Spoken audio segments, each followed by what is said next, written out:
Welcome to my YouTube channel study with Gautam.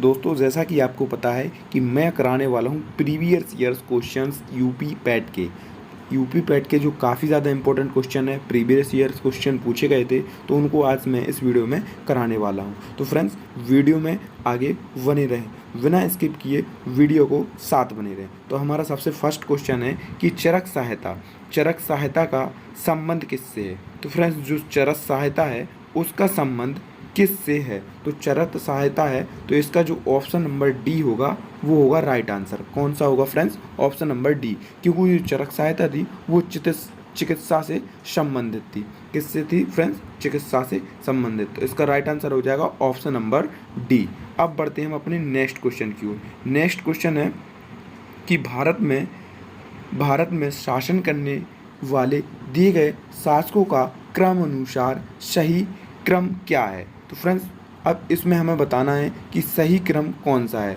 तो friends, अब हम देखते हैं।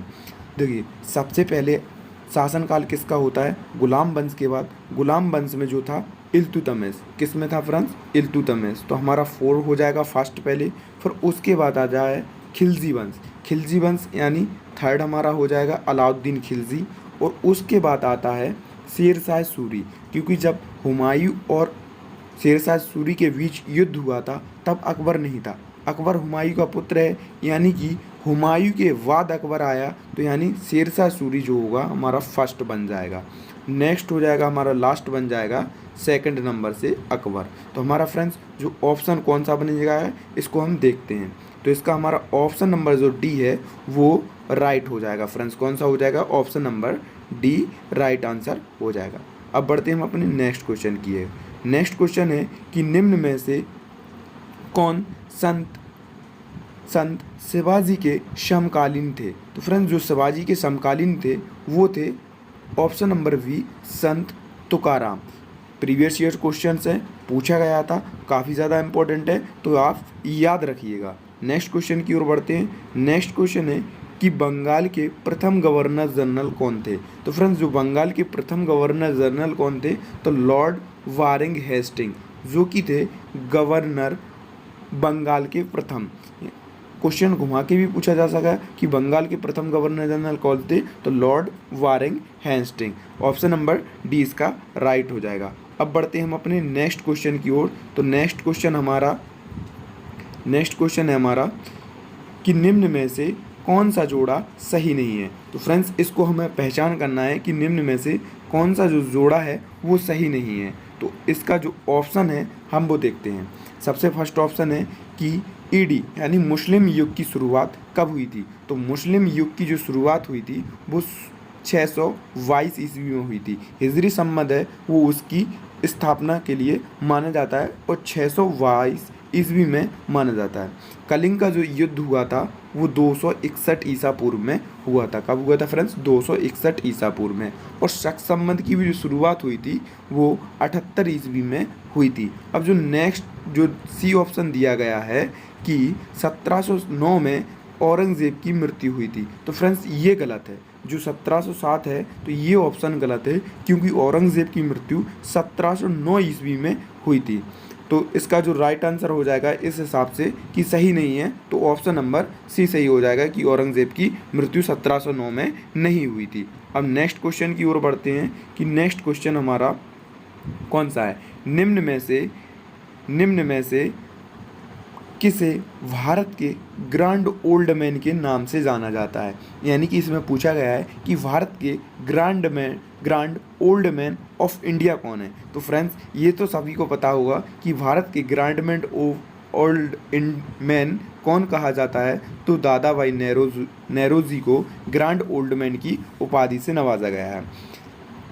नेक्स्ट क्वेश्चन है हमारा कि सन 1915 से 1916 में किसके नेतृत्व में 2 होम रूल लीग की स्थापना की गई थी। तो होम रूल लीग की स्थापना एनी बेसेंट और लोकमान्य तिलक जी ने की थी 1915 में और 1916 में। तो इसका राइट आंसर हो जाएगा ऑप्शन नंबर वी आंसर। ठीक है फ्रेंड्स, आगे बढ़ते हैं। आगे हमारा नेक्स्ट क्वेश्चन है करो या मरो का नारा किसने दिया था। तो फ्रेंड्स, करो या मरो का नारा महात्मा गांधी ने दिया था। किसने दिया था फ्रेंड्स? करो या मरो का नारा महात्मा गांधी ने। तो आपका ऑप्शन नंबर सी राइट हो जाएगा। किसने? महात्मा गांधी ने। नेक्स्ट क्वेश्चन हमारा है कि निम्न में से मिलान करें, निम्न का मिलान करें। तो फ्रेंड्स अब इसका हमें मिलान करना है। क्या करना है फ्रेंड्स? इसका हमें मिलान करना है। तो चलिए मिलान करते हैं। ब्रह्म समाज, ब्रह्म समाज की जो स्थापना की थी वो फ्रेंड्स की थी राजा राममोहन राय ने। किसने की थी फ्रेंड्स? राजा राममोहन राय ने। रामकृष्ण मिशन की स्थापना किसने की थी? तो रामकृष्ण मिशन की स्थापना की थी स्वामी विवेकानंद ने। किसने की थी फ्रेंड्स? स्वामी विवेकानंद ने। और आर्य समाज की स्थापना की थी, तो आर्य समाज की स्थापना किसने की थी? दयानंद सरस्वती ने। किसने की थी फ्रेंड्स? दयानंद सरस्वती ने। और सत्य शोधक समाज की स्थापना की थी ज्योतिबा फुले ने। किसने की थी फ्रेंड्स? ज्योतिबा फुले ने। तो इस हिसाब से हमारा राइट आंसर कौन सा हो जाएगा फ्रेंड्स? देखिए इस हिसाब से राइट आंसर हो जाएगा हमारा, कौन हो जाएगा फ्रेंड्स? देखिए पहले का हमारा क्या बना था? पहले का हमारा बना था कि ब्रह्म समाज, ब्रह्म समाज की स्थापना किसने की थी? राजा राममोहन राय ने। तो क्या बनेगा? 3। फर्स्ट नंबर का क्या बनेगा? 3। अब 3 इसमें भी है, 3 इसमें भी है, इसमें भी है। लास्ट में हमारा 5 नंबर का बना था ज्योतिबा फुले। तो देखिए लास्ट में इसमें 5 है, इसमें 5 है, यानी ऑप्शन नंबर ए में और ऑप्शन नंबर सी में कन्फ्यूज़न होगा। तो इसको सॉल्व करना है। अब देखिए दूसरा हमारा क्या था? दूसरा हमारा था कि रामकृष्ण मिशन, रामकृष्ण मिशन की स्थापना किसने की थी? तो स्वामी विवेकानंद ने, यानी दूसरे का फर्स्ट। तो दूसरे का हमारा फर्स्ट किस ऑप्शन में है? दूसरे का हमारा फर्स्ट जो है वो ऑप्शन नंबर ए में दिया गया है। तो इससे हमारा राइट आंसर क्या बन जाएगा फ्रेंड्स? ऑप्शन नंबर ए हमारा राइट आंसर हो जाएगा। अब बढ़ते हैं हम अपने नेक्स्ट क्वेश्चन की ओर। तो नेक्स्ट क्वेश्चन हमारा देख लेते हैं। चलिए फ्रेंड्स नेक्स्ट क्वेश्चन हमारा क्या है? नेक्स्ट क्वेश्चन की ओर। राजस्थान में खेतड़ी परियोजना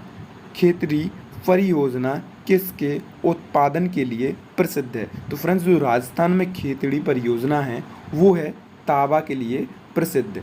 तांबा सबसे ज़्यादा राजस्थान की खेतड़ी से निकाला जाता है। तो हमारा फर्स्ट ऑप्शन हो जाएगा इसका ऑप्शन नंबर ए। अब बढ़ते हैं हम अपने नेक्स्ट क्वेश्चन की ओर। नेक्स्ट क्वेश्चन हमारा है कि जब सुभाष चंद्र बोस ने भारतीय राष्ट्रीय कांग्रेस के अध्यक्ष पद से इस्तीफा दिया तो इस पद का प्रस्ताव किसे दिया गया? तो जब 1938 की बात है, जब सुभाष चंद्र बोस ने भारतीय राष्ट्रीय कांग्रेस के पद से इस्तीफा दे दिया था, तो उस समय उस पद का प्रस्ताव किसने दिया था? तो उस पद का जो प्रस्ताव दिया था वो दिया था डॉक्टर राजेंद्र प्रसाद को। किसको दिया था फ्रेंड्स? डॉक्टर राजेंद्र प्रसाद को। तो इसका जो राइट आंसर हो जाएगा वो हो जाएगा option number A, doctor Rajendra Prasad. Next question की ओर बढ़ते हैं। नेक्स्ट क्वेश्चन है सलाल पनबिजली परियोजना किस नदी पर स्थित है? तो फ्रेंड्स जो सलाल पनबिजली परियोजना है वो चिनाब नदी पर स्थित है। कहाँ पर है चिनाब नदी? तो जम्मू एंड कश्मीर पे जो है वो चिनाब नदी है स्थित है। और उसी पर चिनाब नदी पर सलाल जल परियोजना, पनबिजली परियोजना स्थित है। नेक्स्ट क्वेश्चन की ओर बढ़ते हैं कि बसंत विषु होता है। फ्रेंड्स ये काफ़ी ज़्यादा इम्पोर्टेंट है। वसंत विषु कब होता है? तो वसंत विषु जो होता है फ्रेंड्स वो होता है 21 मार्च को। कब होता है फ्रेंड्स? 21 मार्च को। तो ऑप्शन नंबर वी हो जाएगा इसका right answer. Option number V 21 मार्च को वसंत विषु होता है। नेक्स्ट क्वेश्चन की ओर बढ़ते हैं। तो नेक्स्ट क्वेश्चन हमारा है काजीरंगा राष्ट्रीय उद्यान कहाँ स्थित है? तो काजीरंगा जो राष्ट्रीय उद्यान कहाँ पर स्थित है? तो इसका राइट आंसर होगा ऑप्शन नंबर डी, असम राज्य में काजीरंगा राष्ट्रीय उद्यान स्थित है। एक सींग गैंडे के लिए प्रसिद्ध है जो कि काजीरंगा राष्ट्रीय उद्यान। नेक्स्ट क्वेश्चन की ओर बढ़ते हैं। नेक्स्ट है कि निम्न में से हिमालय नदी तंत्र की नदियाँ कौन सी हैं? तो हिमालय से जो नदी तंत्र की नदियाँ हैं वो हैं, एक तो है गंगा नदी जो कि हिमालय से निकलती है और दूसरी है ब्रह्मपुत्र। ये हो नहीं सकती, कावेरी दक्षिण में है और गोदावरी भी दक्षिण में है। तो इसका जो हमारा राइट आंसर हो जाएगा वो हो जाएगा 2 और 3। अब 2 और 3 हमारे किस ऑप्शन में है? तो ऑप्शन नंबर हमारा जो डी दिया गया है इसमें हमारा राइट आंसर होगा ऑप्शन नंबर डी, 2 और 3, क्योंकि गंगा और ब्रह्मपुत्र 3 में है, तो ऑप्शन नंबर डी हमारा राइट आंसर हो जाएगा। नेक्स्ट क्वेश्चन की ओर बढ़ते हैं कि बैंक दर का अर्थ क्या है फ्रेंड्स। तो बैंक दर का जो अर्थ होता है वो आज इसमें बताएं। बैंक दरों का जो अर्थ है वो है सुनिश्चित बैंकों द्वारा ली जाने वाली ब्याज दर। क्या होगा? तो इसका आपका ऑप्शन होगा आपका right answer option number D. क्या होगा? सुनिश्चित बैंकों द्वारा ली जाने वाली ब्याज दर को ही बैंक का ब्याज दर का अर्थ कहा जाता है। तो इसका राइट आंसर होगा ऑप्शन नंबर डी। हमारा अब नेक्स्ट क्वेश्चन है, तो नेक्स्ट क्वेश्चन की ओर बढ़ लेते हैं। नेक्स्ट क्वेश्चन है, यदि आरबीआई नगद कोशिका को घटा दे तो साख सृजन पर क्या असर होगा? तो अगर आरबीआई नगद कोशिका अनुपात को घटा देती है तो उसकी जो साख सृजन पर असर पड़ेगा वो क्या होगा? तो इसका राइट आंसर होगा ऑप्शन नंबर ए, बढ़ जाएगी। क्या हो जाएगी? ऑप्शन नंबर ए, बढ़ जाएगी। सभी लोगों ने, ज़्यादातर लोगों ने यह ऑप्शन गलत किया था क्योंकि उस टाइम पे लगा दिया था कि घट जाएगी, लेकिन आयोग ने इसका जो सही आंसर बताया है वो ऑप्शन नंबर ए ही को बताया है। नेक्स्ट क्वेश्चन की ओर बढ़ते हैं। नेक्स्ट क्वेश्चन, निम्न में से किस प्रकार की अर्थव्यवस्था में संसाधनों पर निजी अधिकार होते हैं और आर्थिक गतिविधियों का मुख्य उद्देश्य लाभ अर्जित करना होता है? तो फ्रेंड्स इसका जो राइट आंसर होगा वो होगा मिश्रित अर्थव्यवस्था, क्योंकि मिश्रित अर्थव्यवस्था में जो हुई निजी क्षेत्र भी होते हैं और सार्वजनिक क्षेत्र दोनों मिलकर काम करते हैं, जिससे इसका राइट आंसर होगा ऑप्शन नंबर ए, मिश्रित अर्थव्यवस्था। नेक्स्ट क्वेश्चन की ओर बढ़ते हैं कि 100 रुपये का नोट, 100 रुपये का जो नोट है किसके द्वारा हस्ताक्षर होता है? तो 100 रुपये के जो नोट है उस पे आरबीआई के गवर्नर के हस्ताक्षर होते हैं। किसके होते हैं फ्रेंड्स? आरबीआई के गवर्नर। और जो 1 रुपये का नोट होता है, कौन सा होता है फ्रेंड्स? 1 रुपये का नोट। तो 1 रुपये के जो नोट पर होते हैं वो भारत के वित्त सचिव के हस्ताक्षर होते हैं। ये आपको याद रखना है। नेक्स्ट क्वेश्चन की ओर बढ़ते हैं। नेक्स्ट क्वेश्चन है हमारा कि फेमा का पूर्ण रूप क्या है? तो फेमा का जो फुल फॉर्म पूछा गया है, what is the full form of the FEMA? तो फेमा का हम आपको फुल फॉर्म बताते हैं। तो फेमा का फुल फॉर्म होता है finance and export management association. किसका राइट आंसर होगा आपका option number A. Next question की ओर बढ़ते हैं। नेक्स्ट क्वेश्चन है कि भारत के संविधान में जन स्वास्थ्य एवं चिकित्सा किस में सम्मिलित है? तो जन स्वास्थ्य और चिकित्सा तो किस में आती है फ्रेंड्स? ये आती है राज्य सूची के अंतर्गत। किसके अंतर्गत आती है? राज्य सूची के अंतर्गत। ऑप्शन नंबर बी आपका राइट आंसर हो जाएगा। नेक्स्ट क्वेश्चन है कि भारत में पंचायती